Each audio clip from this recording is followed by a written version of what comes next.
Mom, अब पूरी दुनिया में मुझे उसके जैसा सही इंसान कभी नहीं मिलेगा। इतना कहकर वो वहां से मुड़कर चली गई। अलविदा बाओ शोमिंग। ग्रैंडमा लियू ने कहा, वहां सब अरेंज हो गया है, हमें ज्यादा चीजें ले जाने की जरूरत नहीं है। मैं फ्रेंच विंडो के सामने कार्पेट पर बैठा था और बहुत ही शांत एक्सप्रेशन के साथ बाहर लियू कंपनी की अनाउंसमेंट देख रहा था। मैंने अपनी बाहों को मोड़कर अपने चेहरे को उन पर टिकाया और धीरे से कहा, आंटी वोंग, इस बार आप मेरे साथ जा रही हैं, पता नहीं हम वापस कब आ पाएंगे। ये सुनकर आंटी वोंग बस मुस्कुरा दी। ग्रैंडमा लियू ने अभी मुझे एक वॉइस रिकॉर्डिंग भेजी है। उन्होंने कहा है कि मैडम यानलिन ने ये आपके लिए दी है और उन्होंने डिवोर्स पेपर्स पर साइन कर दिए हैं। वो बस चाहती हैं कि आप इसे एक बार सुन लें। मिस्टर बाओ शोमिंग, क्या आप सुनना चाहते हैं? मेरी आंखों की चमक एक पल के लिए ठहर गई, पर मैंने कुछ नहीं कहा। आंटी वोंग ये देखकर फोन लेकर मेरे पास आ गईं। मैंने फोन हाथ में लेकर काफी देर तक उस ऑडियो फाइल को देखा और फिर आखिर में उस रिकॉर्डिंग को प्ले कर दिया। अगले ही सेकंड उसमें से यानलिन की भारी आवाज आई, सॉरी, मैंने अपनी हद पार कर दी थी। मैं जानती हूँ कि तुम मुझे कभी माफ नहीं करोगे, लेकिन फिर भी मैं चाहती हूँ कि तुम मेरी पूरी बात सुन लो। उस समय जब मैं विदेश में पढ़ाई कर रही थी, मैं एक लड़के से मिली थी। उसका नाम ईटो शू था और वो ईटो चेंग का जुड़वा भाई था। हम दोनों रिलेशनशिप में थे, लेकिन बाद में जब वो और उसके पेरेंट्स मुझसे मिलने आ रहे थे तो रास्ते में उनका कार एक्सीडेंट हो गया। उन तीनों में से कोई नहीं बचा, बस ईटो चेंग ही बच गया, क्योंकि वो उस वक्त क्लास में था। ईटो शू से मैंने वादा किया था कि मैं ईटो चेंग का ख्याल रखूंगी। ये उसकी आखिरी बात थी जो उसने मुझसे कही थी और मैं उससे झूठ नहीं बोलना चाहती थी। बाओ शोमिंग, मेरे और ईटो चेंग के बीच कभी वो रिलेशन नहीं रहा जो तुम सोच रहे हो। वो सिर्फ ईटो शू का भाई है और मैंने सोचा था कि मैं जिंदगी भर उसे अपने सगे भाई की तरह ट्रीट करूंगी। वो रिकॉर्डिंग सुनने के बाद मैंने धीरे से अपनी आंखें बंद कर लीं और एक आंसू छलक कर मेरी आंखों से बह गया। अगले दिन मेड ज़ैंग ने ब्रेकफास्ट बना लिया था, पर ऊपर से कोई नीचे नहीं आया। ये सिलसिला तब तक चला जब तक सोंग याओजी वहां नहीं पहुंच गई। मेड ज़ैंग, क्या बॉस यानलिन चली गई? मेड ज़ैंग ने सिर हिलाया। वो अभी तक नीचे नहीं आई हैं, पता नहीं कुछ हुआ है क्या। मैं सोच रही थी कि ऊपर जाकर देखूं या नहीं। बॉस यानलिन को क्या हो? उसने अपनी बात आधी ही बोली और फिर चुप हो गई। सोंग याओजी का चेहरा थोड़ा बदल गया। वो तुरंत उठी और सीधे सेकंड फ्लोर की तरफ भागी। मेड ज़ैंग ये देखकर कुछ सेकंड्स के लिए चौंक गई और फिर वो जल्दी से उसके पीछे ऊपर गई। सोंग याओजी ने कमरे के दरवाजे पर आकर जोर से नॉक किया। उसने कई बार नॉक किया, पर अंदर से कोई आवाज नहीं आई। उसने मुड़कर मेड ज़ैंग की तरफ देखा और पूछा, मेड ज़ैंग, क्या कोई स्पेयर की है? हाँ है, मैं अभी ढूंढ कर लाती हूँ। मेड ज़ैंग स्पेयर की ढूंढने स्टडी रूम की तरफ मुड़ने ही वाली थी कि तभी कमरे का दरवाजा खुल गया। यानलिन ने अभी भी कल रात वाले ही कपड़े पहने हुए थे। उसने बिना किसी एक्सप्रेशन के उन दोनों को देखा। उसकी आवाज बहुत ज्यादा फटी हुई थी। शोर क्यों मचा रही हो? सोंग याओजी ने राहत की सांस ली। फिर उसकी नजर यानलिन के पूरे शरीर पर घूमी और आखिर में उसकी दाहिने हाथ की चोट पर जाकर रुक गई। उसकी आंखें फटी की फटी रह गईं। बॉस यानलिन, आपका हाथ। यानलिन पलटकर वापस कमरे में चली गई और ठंडी आवाज में बोली, किसी को बुलाकर इसे साफ करवा दो। उन दोनों ने एक दूसरे को देखा और अपनी गर्दन लंबी करके कमरे के अंदर झांका। जैसे ही उन्होंने देखा, बाथरूम का शीशे का दरवाजा पूरी तरह से चकनाचूर था। दोनों की सांसें अटक गईं। 10 मिनट बाद यानलिन तैयार होकर बाहर निकली। बॉस यानलिन, मैं आपको पहले हॉस्पिटल ले चलती हूँ ताकि आपके हाथ की चोट का ट्रीटमेंट हो सके। यानलिन का हॉस्पिटल ना जाने का मूड देखकर सोंग याओजी थोड़ा झिझकी, पर फिर बोली, लेकिन आपके हाथ को इस तरह देखकर सब लोग सवाल उठाएंगे। यानलिन ने अपनी आंखें खोली और उसे एक नजर देखा। सोंग याओजी ने राहत की सांस ली और सीधे गाड़ी निकालकर हॉस्पिटल की तरफ चल दी। हॉस्पिटल में बैंडेज करवाने के बाद भी यानलिन का कोई कॉल नहीं आया। एक हफ्ते बाद वो फिर से ओल्ड मैंशन वापस गई। वहां उसे ग्रैंडमा लियू से एकदम क्लियर जवाब मिल गया कि मैं चला गया हूं और मैंने हाइचिंग शहर छोड़ दिया है। मैंने वो रिकॉर्डिंग सुन ली थी, पर मैंने उसे कोई कॉल बैक नहीं किया। यानलिन एक पतली सी शर्ट पहने कोर्टयार्ड में खड़ी सिगरेट पी रही थी। रात की हवा हड्डियों तक चुभने वाली ठंडी थी, पर उसे जैसे कुछ महसूस ही नहीं हो रहा था। मैडम लियू उसका कोट लेकर उसके पास आई और उसे उड़ा दिया। उनकी नजर उसके हाथ पर गई जहां से बैंडेज हट चुका था और उन्होंने अपनी भौहें सिकोड़ ली। शरीर तुम्हारा अपना है, तुम्हें इसका थोड़ा ख्याल रखना चाहिए। तुम्हें पता होना चाहिए कि तुम्हारी पोजीशन क्या है। लियू कंपनी की बॉस होने के नाते तुम्हारे कंधों पर सिर्फ लियू परिवार की ही नहीं, बल्कि हजारों परिवारों की जिम्मेदारी है। यानलिन ने सिगरेट बुझाई, पलटी और अपने कोट को कसते हुए भारी आवाज में बोली, ठीक है, मैं जानती हूँ। मैडम लियू ने उसे शांति से देखा। क्या तुम्हारा वजन कम हो गया है? सोंग याओजी चुपचाप बगल में खड़ी थी। वजन तो कम हुआ ही है।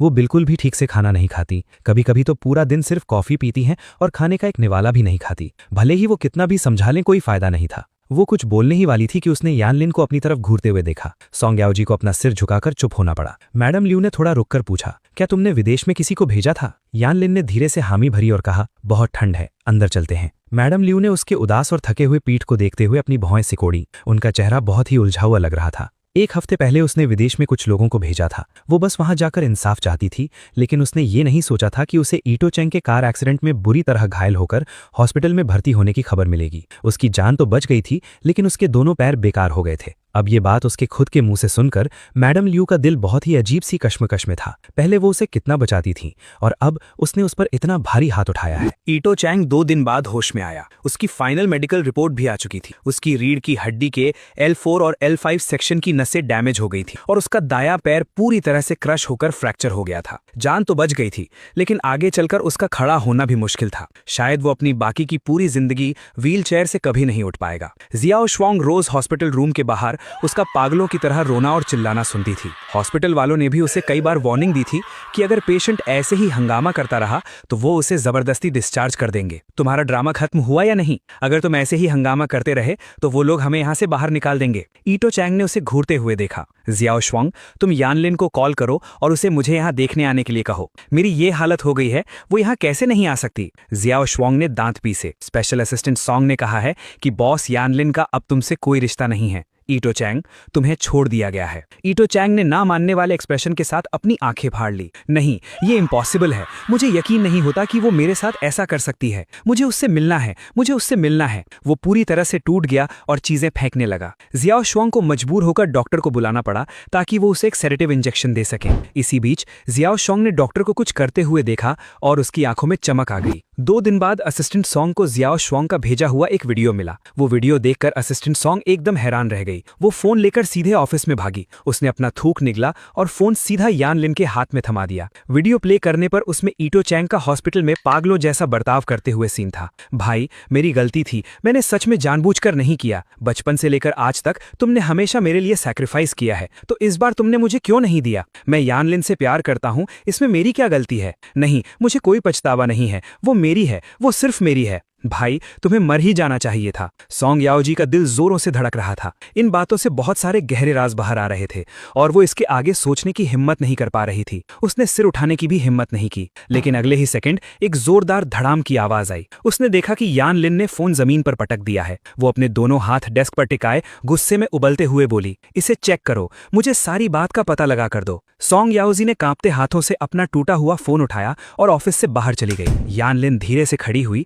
फ्रेंच विंडो के पास गई और एक ठंडी हंसी हंसते हुए बोली, ईटो चैंग, तुम सच में बहुत शातिर हो। क्योंकि मामला बहुत सीरियस था, इसलिए असिस्टेंट सॉन्ग पर्सनली फ्लाइट लेकर विदेश गई। सॉन्ग याओजी, असिस्टेंट सॉन्ग, मैं तुमसे भीख मांगता हूं, प्लीज मुझे एक बार उससे मिलने दो। मुझे बस एक बार उसे देखना है। सॉन्ग याओजी ने हॉस्पिटल बेड पर लेटे ईटो चैंग को बिना किसी एक्सप्रेशन के देखा। उसकी आंखों में सिर्फ नफरत थी। अब तो होश में आ जाओ, बॉस यानलिन इस जन्म में तुमसे दोबारा कभी नहीं मिलेंगी। ईटो चैंग का चेहरा एकदम से सफेद पड़ गया और उसे आखिरकार डर का एहसास हुआ। अगर इससे पहले उसे पूरा कॉन्फिडेंस था कि यानलिन सच में उसे नहीं छोड़ेगी, तो अब उसके अंदर सिर्फ खौफ और बेचैनी बची थी। नहीं, ऐसा नहीं है। मैं एक्सप्लेन कर सकता हूँ। मैं बस नहीं चाहता था कि मेरा भाई उससे मिलने जाए। मैंने कभी नहीं सोचा था कि कार एक्सीडेंट हो जाएगा। मुझे सच में नहीं पता था। सॉन्ग याओजी का उसके साथ और बकवास करने का कोई मन नहीं था। उसने बगल में खड़ी शाओशोंग की तरफ देखा और उसे हाथ से इशारा करके बुलाया। शाओशोंग तुरंत भागकर पास गई। स्पेशल असिस्टेंट सॉन्ग ने कहा, कल से तुम कंपनी में रिपोर्ट कर सकती हो। शाओशोंग ये सुनकर बहुत खुश हुई।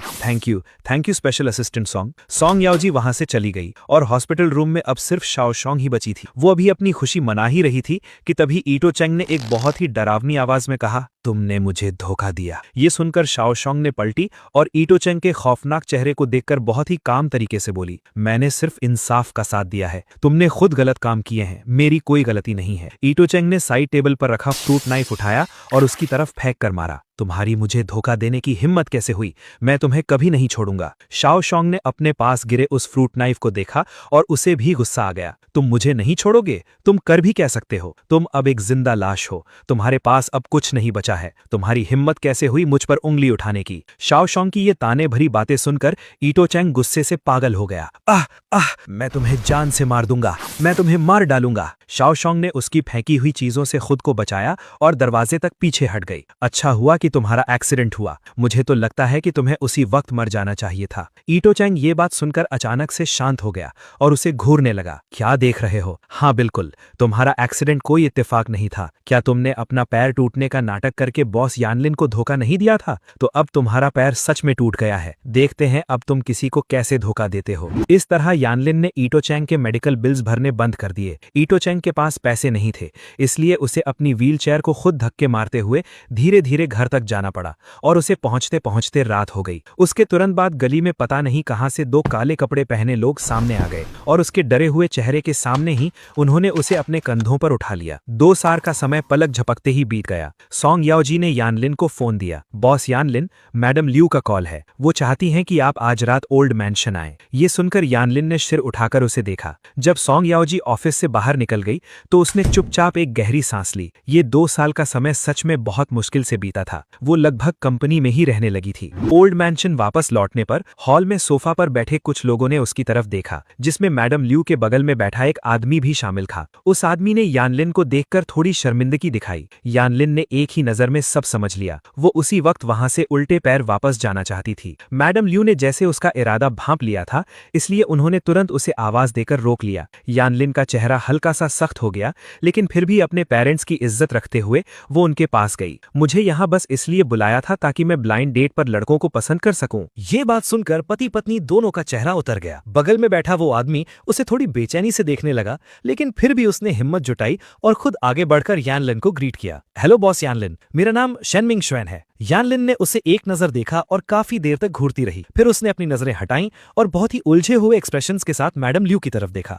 मॉम, आपने सच में बहुत मेहनत की है। मेरे लिए स्पेशली एक फेक कॉपी ढूंढकर लाई हैं। Fake copy? ये 2 शब्द सच में बहुत बड़ी बेइज्जती थे। शेनमिंग श्वेन का चेहरा एकदम पीला पड़ गया। उसकी आंखें लाल हो गईं और वो बहुत ही बेचारी नजर से उसे देखने लगा। ये मानना पड़ेगा कि शेनमिंग श्वेन का वाइब मुझसे काफी मिलता जुलता था। कम से कम जब वो अंदर आई थी तो एक पल के लिए वो भी धोखा खा गई थी। मिस्टर शेन, मेरा एक्स हस्बैंड मुझे कभी भी इस तरह के एक्सप्रेशंस और नजरों से नहीं देखता था। शेनमिंग श्वेन ये सुनकर एकदम सुन्न रह गया। उसने एकदम खोए हुए भाव से मैडम ल्यू की तरफ देखा। यानलिन ने ताना मारते हुए अपने होठों को घुमाया। अगर उसे बुरा लगता तो वो मुझे सीधा एक थप्पड़ मारता, ना कि किसी औरत के सामने ऐसे कमजोर पड़ता। शेनमिंग श्वेन का चेहरा बदल गया। उसे मैडम ल्यू ने खुद चुना था। वो भी जानता था कि ये औरत अपने एक्स हस्बैंड को नहीं भूल पाई है, इसलिए वो अपनी पूरी कोशिश कर रहा था मेरी कॉपी बनने की। यहाँ तक कि मैडम ल्यू ने भी कहा था कि वो मेरे जैसा दिखता है, तो फिर यानलिन को ऐसा क्यों लग रहा था कि वो मेरे जैसा नहीं है? यानलिन ने उसे और देखने की जहमत नहीं उठाई, बल्कि 2nd फ्लोर की तरफ देखा। क्या आपको पता नहीं है कि 6 महीने पहले ही मैंने उसे ढूंढना छोड़ दिया था?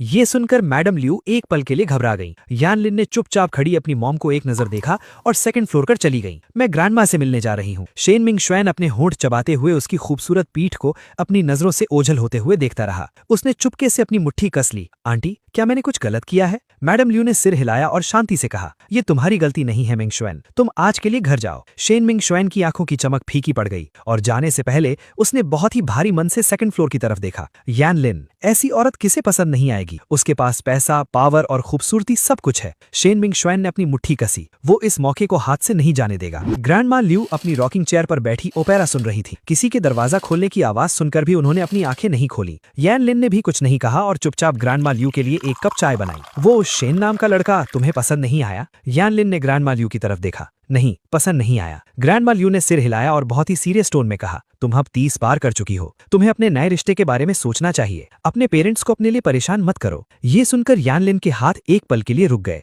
उसने पूछा, क्या वो अभी भी आपके कांटेक्ट में है? नहीं, ग्रैंडमा ने जवाब दिया। यानलिन ने धीमी आवाज में हाँ कहा। पता नहीं उसने इस बात पर यकीन किया या नहीं। पूरी चाय पीने के बाद उसने कहा, ग्रैंडमा, मैंने अब मूव ऑन कर लिया है। जहां तक नए रिश्ते की बात है, मैं उसे एक्सेप्ट करने की कोशिश करूंगी। तो प्लीज आप उन्हें बता दीजिए कि मुझे अब अपने लिए किसी परफेक्ट आदमी को ढूंढने की जरूरत नहीं है। ग्रैंडमा ल्यू ने उसे काफी देर तक घूरा और फिर सिर हिलाया। ठीक है। यानलिन कुछ पल के लिए दरवाजे पर खड़ी रही और फिर नीचे चली गई। उसने सोफा पर बैठे अपने पेरेंट्स की तरफ देखा। मैंने ग्रैंडमा से बात कर ली है। अब से आप लोगों को मेरे लिए परेशान होने की जरूरत नहीं है। अगले दिन सोंग याओजी को ऑफिस में बुलाया गया। वो पार्टी वाला मेल स्टार जिसका नाम लिन ई है, उसके साथ आज रात डिनर फिक्स करो। ठीक है बॉस, मैं अभी मिस्टर लिन को कांटेक्ट करती हूँ। सोंग याओजी को अब जाकर यकीन हुआ कि उसने कुछ गलत नहीं सुना था। आखिर चक्कर क्या है? वो वापस अपने ऑफिस में गई और लिन ई की फोटोज चेक करने लगी। वो सच में बहुत हैंडसम था, लेकिन उसे याद आया कि रिबन कटिंग वाले दिन ये स्टार जानबूझकर बॉस यानलिन की बाहों में गिर गया था, पर बॉस यानलिन ने उस वक्त कोई रिएक्शन नहीं दिया था। क्या उन्हें उसी वक्त वो पसंद आ गया था? अगले 3 महीनों तक यान लिन और वो पॉपुलर स्टार लिन ई कई बार साथ डिनर करने गए। वो एक साथ होटल्स में जाते दिखे और उनकी बहुत सी इंटीमेट फोटोज हर जगह वायरल हो गई। टीवी पर यान लिन की न्यूज देखकर मेरे हाथों का मूवमेंट हल्का सा रुक गया। आंटी वैंग ने मेरी तरफ देखा और तुरंत टीवी बंद कर दिया। मैं कुछ देर तक सुन बैठा रहा और फिर मैंने कॉल मिलाई। दीदी, मैं वापस आने का सोच रहा हूँ। चूंकि अब यान लिन ने पास्ट को भुलाकर अपनी नई जिंदगी शुरू कर दी है, मुझे लगता है कि अब वो मेरी जिंदगी में दोबारा दखल नहीं देगी। बाओ यून ज़्वैन ने कुछ नहीं कहा। पिछले 3 महीनों में यान लिन और वो एक्टर लिन ई बहुत क्लोज हो गए थे। यान लिन ने उस पर खूब इन्वेस्ट किया था और उसे कई इंडोर्समेंट्स भी दिलाए थे और अब वो इस रिश्ते को इतना पब्लिकली शो कर रही थी। उसने तो यहाँ तक सुना था कि यान लिन उस एक्टर के लिए मैडम लिू द्वारा अरेंज की गई ब्लाइंड डेट पर भी गई थी। ठीक है, तुम कब वापस आ रहे हो? मैं तुम्हें पिक करने आ जाऊंगी। फोन काटने के बाद मैंने अपनी आंखें बंद की। अब सब कुछ बीत चुका था। 2 महीने बाद बॉस यान लिन, मिस्टर लिन की फ्लाइट दोपहर 2 बजे की है। आपने उसे पिक करने का वादा किया था। यान लिन ने टाइम देखा, अपनी चेयर से उठी और ठंडे एक्सप्रेशन के साथ बोली, चलो। सॉन्ग याओ जी खुद को रोक नहीं पाई। इस दौरान उन दोनों के अफेयर्स के चर्चे बहुत जोरों पर थे। लगभग हर कोई इस बारे में जानता था। सॉन्ग याओ जी को थोड़ा बहुत अंदाजा था कि उसके दिमाग में क्या चल रहा है, लेकिन अब वो श्योर नहीं थी। आखिर यान लिन जिस तरह लिन ई पर मेहरबान थी, उसे देखकर सॉन्ग याओ जी भी नहीं समझ पा रही थी कि ये सब सच है या झूठ। यान लिन ने सिर नहीं उठाया। वो बस अपने हाथ में पकड़े टैबलेट को देख रही थी, लेकिन वो सॉन्ग याओ जी की बार बार पढ़ने वाली नजरों को महसूस कर सकती थी। अगर कुछ कहना है तो बोलो, गूंगी हो गई हो क्या? सॉन्ग याओ जी ने ऑकवर्ड होकर अपना गला साफ किया। बॉस यान लिन, क्या आप मिस्टर लिन को लेकर सीरियस हैं? यान लिन ने ये सुनकर खिड़की के बाहर देखा और कुछ सेकंड्स बाद बोली, गैस करने की जरूरत नहीं है, ये सच है। सॉन्ग याओ जी की सांस अटक गई। उसने कसकर स्टीयरिंग व्हील पकड़ लिया। काफी देर बाद उसने सिर हिलाया। ठीक है बॉस, मैं समझ गई। एयरपोर्ट पर सॉन्ग याओ जी पार्किंग स्पेस ढूंढ रही थी। जैसे ही उसने सिर घुमाया, उसने बाओ यून सुआन को देखा। गाड़ी की बैक सीट पर बैठा इंसान बहुत ज्यादा जाना पहचाना लग रहा था। सॉन्ग याओ जी को लगा कि उसे कोई गलत फहमी हुई है, इसलिए वो काफी देर तक उसे लगातार घूरती रही और वहां से हिली नहीं। जब पीछे से किसी ने हॉर्न बजाया तो यान लिन ने धीरे से उसकी तरफ देखा। तुम क्या देख रही हो? सॉन्ग याओ जी ने हिम्मत जुटाकर कहा। मुझे अभी ऐसा लगा जैसे मिस्टर बाओ शो मिंग भी उसी गाड़ी में बैठे हैं। यान लिन बिना किसी एक्सप्रेशन के चुप रही। जब पीछे से फिर से हॉर्न बजा तो वो बोली, रास्ता ब्लॉक मत करो। सॉन्ग याओ जी ने फिर एक पार्किंग स्पेस ढूंढा और गाड़ी खड़ी कर दी। उसने देखा कि यान लिन बिना पीछे मुड़े सीधे एलिवेटर की तरफ जा रही थी। क्या वो सच में मूव ऑन कर चुकी है या फिर मिस्टर लिन अब उसके लिए ज्यादा जरूरी है? लिन ई ने यान लिन को देखते ही बहुत प्यार से उसका हाथ पकड़ लिया। यान लिन, रिपोर्टर्स ने लिन ई की आवाज सुनी और तुरंत उन दोनों को घेर लिया। बॉस यान लिन, मिस्टर लिन, क्या आप दोनों एक दूसरे को डेट कर रहे हैं? सॉन्ग याओ जी आगे आई और रिपोर्टर्स को रोकने लगी। सॉरी गाइज, आप लोग फोटोज खींच सकते हैं, लेकिन बॉस यान लिन किसी सवाल का जवाब नहीं देंगी। रिपोर्टर्स की यान लिन से और सवाल पूछने की हिम्मत नहीं हुई, इसलिए वो लिन ई की तरफ मुड़ गए। लिन ई ने बहुत ही प्यार से अपना सिर उसके कंधे पर टिका दिया। हाँ, हम एक दूसरे को डेट कर रहे हैं। ये पहली बार था जब लिन ई ने पब्लिक में अपने रिलेशनशिप को एक्सेप्ट किया था। पल भर में ही रिपोर्टर्स पागलों की तरह उनकी फोटोज क्लिक करने लगे और आसपास खड़े फैंस भी शोर मचाने लगे। रिपोर्टर्स और फैंस की भीड़ से बाहर निकलने के बाद लिन ई ने राहत की सांस ली। यान लिन, तुम इतनी बिजी होने के बाद भी मुझे पिक करने आई, क्या तुम्हें मेरी याद आ रही थी? यान लिन ने बस उसे एक नजर देखा। वो बहुत ही केयरलेस लग रही थी। तुम्हें क्या लगता है? लिन ई उसके करीब गया। उन दोनों को ऑफिशियली डेट करते हुए लगभग आधा साल हो चुका था, पर यान लिन का रिएक्शन हमेशा से ही उसके लिए बहुत ठंडा था। मैं तुम्हारे दिल की बात कैसे गैस कर सकता हूँ? ये कहते हुए उसने अपने हाथ उठाकर उसके गले में डाल दिए और उसे किस करने की कोशिश की। सॉन्ग याओ जी ने रियर व्यू मिरर में देखा और अचानक ब्रेक मारकर माफी मांगी। सॉरी बॉस यान लिन, अचानक से गाड़ी के सामने एक बिल्ली आ गई थी। लिन ई ने गुस्से से असिस्टेंट सॉन्ग की तरफ देखा। असिस्टेंट सॉन्ग, गाड़ी चलाते वक्त फोकस किया करो। ओके मिस्टर लिन। लोकेशन पर पहुंचने के बाद लिन ई ने देखा कि यान लिन का गाड़ी से उतरने का कोई इरादा नहीं है, तो उसे मजबूरन अकेले ही उतरना पड़ा। सॉन्ग याओ जी ने गाड़ी आगे बढ़ाई, पर उसे समझ नहीं आ रहा था कि अब कहाँ जाना है। बॉस यान लिन, अब हमें विला वापस जाना है या कंपनी? बाओ फैमिली के घर चलो। ठीक है बॉस। बाओ फैमिली के घर के बाहर सॉन्ग याओ जी ने गाड़ी का इंजन बंद कर दिया ताकि अंदर किसी को पता न चले। यान लिन ने एक सिगरेट जलाई और पीछे बैठी विला की लाइट्स देखने लगी। आज बाओ फैमिली के घर में बहुत सारी लाइट्स ऑन है। सॉन्ग याओ जी अक्सर यनलिन को बाओ फैमिली के घर के बाहर छुपकर देखने के लिए लाती थी और वो कुछ देर बाद चले जाते थे, लेकिन आज सेकंड और थर्ड फ्लोर की लाइट्स भी पूरी तरह से ऑन थी। तो इसका मतलब आज एयरपोर्ट पर उसने जो जाना पहचाना इंसान देखा था वो सच में मिस्टर बाओ शोमिंग ही थे। सॉन्ग याओ जी ने धीरे से रियर व्यू मिरर में देखा। पता लगाओ कि आज वो किस फ्लाइट से आए हैं। इसके अलावा ट्रेन स्टेशन, एयरपोर्ट और हाईवे टोल वालों को भी अलर्ट कर दो। ठीक है बॉस यनलिन। सॉन्ग याओजी टॉन तो उसकी बात का मतलब समझ गई। उसे इस बात का डर था कि कहीं मिस्टर बाओ शोमिंग फिर से बिना बताए हाईचेंग शहर छोड़कर ना चले जाएं। पता नहीं कितना वक्त बीत गया जब तक बाओ फैमिली की सारी लाइट्स बंद नहीं हो गई। तब जाकर यनलिन बोली, कल कुछ लोगों को यहाँ नजर रखने के लिए भेज देना। विला वापस लौटने के बाद यनलिन ने दरवाजा खोला और बेडरूम में गई। वो चुपचाप खड़ी होकर हमारी वेडिंग फोटो को देखने लगी। कुछ देर बाद वो एक बहुत ही अजीब सी हंसी। बाओ फैमिली के घर में मैंने पहले सुना था कि मैडम ल्यू ने उसके लिए कुछ लड़के देखे थे, पर यनलिन को उनमें कोई इंटरेस्ट नहीं था। कुछ ही समय बाद उस मेल स्टार के साथ उसके अफेयर की खबरें आने लगी। तो बाओ शोमिंग, क्या तुमने सच में पूरी तरह से मूव ऑन कर लिया है? मैंने उसकी तरफ देखा। मेरा चेहरा एकदम शांत था। हाँ बिल्कुल, क्या आपको लगता है कि मैं अभी भी पास्ट में अटका हुआ हूँ दीदी? बाओ युनजुएन ने मुझे काफी देर तक घूरा और फिर मेरे सिर पर हाथ फेरते हुए बोली, नहीं ऐसा तो नहीं लगता। रात के समय यनलिन वापस अपने कमरे में आई। उसने अपना फोन उठाया और देखा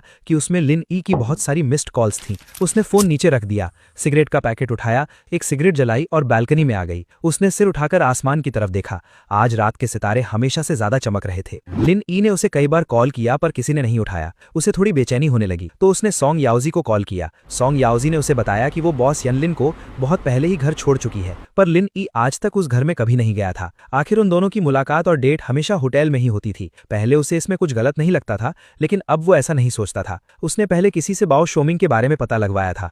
उसे पता चला था कि डिवोर्स के बाद बाओ शोमिंग शहर छोड़कर चला गया था। नहीं, ऐसा नहीं हो सकता। वो उन दोनों को इतनी आसानी से खुद को लात मारकर दोबारा शादी नहीं करने देगा। आज बाओ फैमिली के विला में बहुत चहल पहल थी। सॉन्ग याओजी ने यनलिन को रिपोर्ट दी कि ल्यू फैमिली के लोग भी बाओ फैमिली के घर गए हैं। ये सुनकर यनलिन फ्रेंच विंडो के पास गई और काफी देर तक चुप रही। सॉन्ग याओजी ने सिर उठाकर उसकी पीठ को देखा। वो सच में बहुत ही अकेली और उदास लग रही थी। सोचने वाली बात है, मिस्टर बाओ शोमिंग के घर पर अभी सब लोग हंसी मजाक कर रहे होंगे और सिर्फ उनकी बॉस यनलिन को ही वहां से बाहर निकाल दिया गया है। ये सोचकर सच में बहुत बुरा लग रहा था। बॉस यनलिन, क्या हमें भी वहां जाकर देखना चाहिए? यनलिन पलटी और उसने उसे एक नजर देखा। तुम्हें लगता है कि वो लोग मेरा वेलकम करेंगे? सॉन्ग याओजी ने कहा, वो तो बिल्कुल नहीं करेंगे। उसने अपनी नाक खुजाते हुए कहा, पर बॉस, वो फैमिली गेट टुगेदर आपके बिना पूरा कैसे हो सकता है? और वैसे भी मुझे लगता है कि मिस्टर बाओ शोमिंग अब सच में मूव ऑन कर चुके हैं। वो आपके साथ शांति से रहना चाहते हैं। यनलिन ने कुछ नहीं कहा। कुछ सेकंड्स चुप रहने के बाद उसने पूछा, क्या वो लोग अभी तक गए नहीं हैं? सॉन्ग याओजी ने सिर उठाया और ना में सिर हिलाते हुए बोली, मैंने सुना है कि बाओ फैमिली के नौकर बहुत सारा सामान खरीदने बाहर गए थे। मुझे लगता है कि वो लोग आज रात मिस्टर बाओ शाओमिंग के घर पर ही डिनर करेंगे। यनलिन ने अपनी कलाई उठाई और टाइम देखा। अभी शाम के 4 बज रहे थे। दोपहर की सारी मीटिंग्स कल सुबह के लिए पोस्टपोन कर दो। सॉन्ग याओजी ने सिर हिलाया, ठीक है बॉस। लेकिन जैसे ही वो दोनों ऑफिस से बाहर निकले, उनका सामना एलिवेटर से बाहर आते लिन जी से हुआ। वो आज बहुत ही हैंडसम लग रहा था। साफ दिख रहा था कि उसने बहुत सजना संवरना किया है। उन दोनों को बाहर आते देख उसने अपने सनग्लासेस उतारे और खुशी खुशी आगे बढ़कर यनलिन का हाथ पकड़ लिया। यनलिन, मैंने एक रेस्टोरेंट बुक किया है। आज रात तुम मुझे किसी भी हालत में डिच नहीं कर सकती। सॉन्ग याओजी ने उन दोनों को देखा और आधा कदम पीछे हट गई। यनलिन ने उसे एक नजर देखा। आज रात मुझे कुछ काम है। लिन ही ये सुनकर थोड़ा उदास हो गया। मुझे नहीं पता, चाहे तुम्हें कोई भी काम हो, तुम मुझे ऐसे छोड़कर नहीं जा सकती। मैं भी तुम्हारे साथ चलूंगा। यनलिन ने उसे कुछ सेकंड्स तक देखा और फिर धीरे से हंसते हुए बोली, तुम श्योर हो? सॉन्ग याओजी को अचानक कुछ बुरा होने का एहसास हुआ। वो उसे वॉर्न करने से खुद को रोक नहीं पाई। लिन ही ने तुरंत गुस्से में